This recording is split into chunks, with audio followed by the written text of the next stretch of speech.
A Local 12 investigation found apartments intended for long-term residents are being turned into full-time short-term rentals in one Cincinnati neighborhood. It's happening at Current at the Banks, and people who live there say they're concerned about their safety. And city council members question if the move's even legal. Here's Walter Smith Randolph. Current at the Banks, next to Great American Ballpark, was built with long-term residents in mind. Barbara Smurda is one of the original residents. She's lived here for 7 years. I didn't move here to live in a hotel, and that's what I feel like I'm living here now. Longtime resident Scott Hickman feels the same way. Because I don't know who I'm passing walking down the hallway. If it's someone that lives here, obviously I know that they're not just a random person who you don't know their background. Like the people that live here it's a community.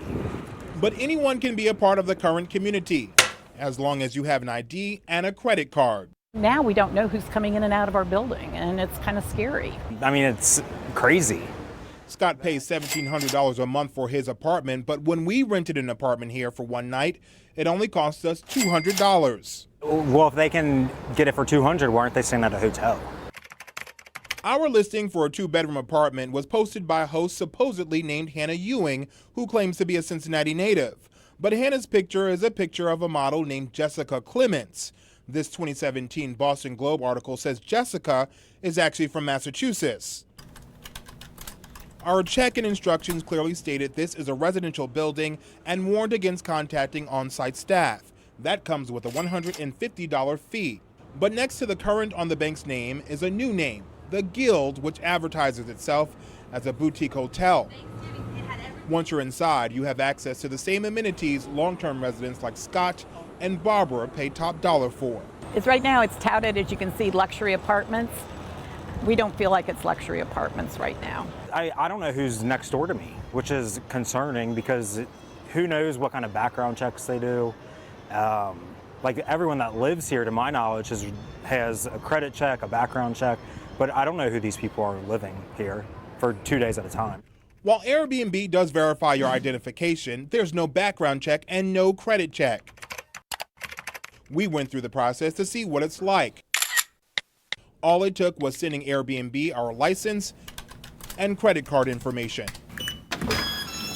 So now we have the key fob. This key fob gives us access to the swimming pool, the fitness area, and everywhere else in this building. There's also this sign posted twice here that says any noise violations or disturbances will cost you a $500 fee. And the one issue Scott says there's been plenty of noise violations and he's concerned for his safety and security. One morning I was woken up by police barricading into an apartment.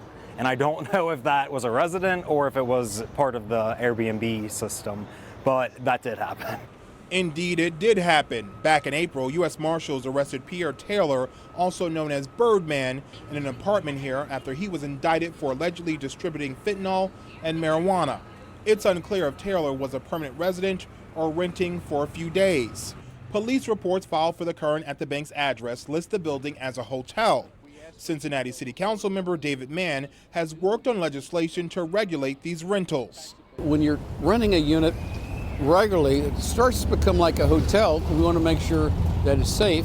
And thirdly, there was some concern in some neighborhoods that units that were available for permanent housing were being converted to daily turnover and taking away from our housing stock. Mann also co-sponsored this city council motion to investigate the legality of Current at the Banks converting 70 units to short-term rentals. The motion also asked the city administration if Current at the Banks should pay a hotel tax. Mann points out the bank's developer received public support in the form of a 15-year tax abatement worth $12.9 million. And we gave that public support because we expected to have residential units in an area that we want to attract additional residents.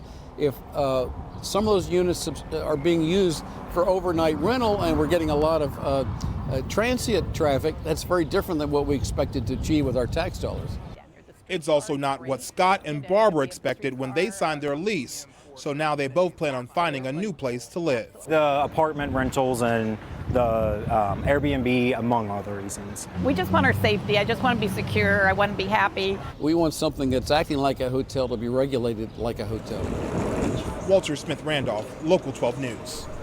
And we reached out to the Guild and Village Green, the management company for Current at the Banks. A representative said the Guild, the management company, and the investment company were all unavailable for comment.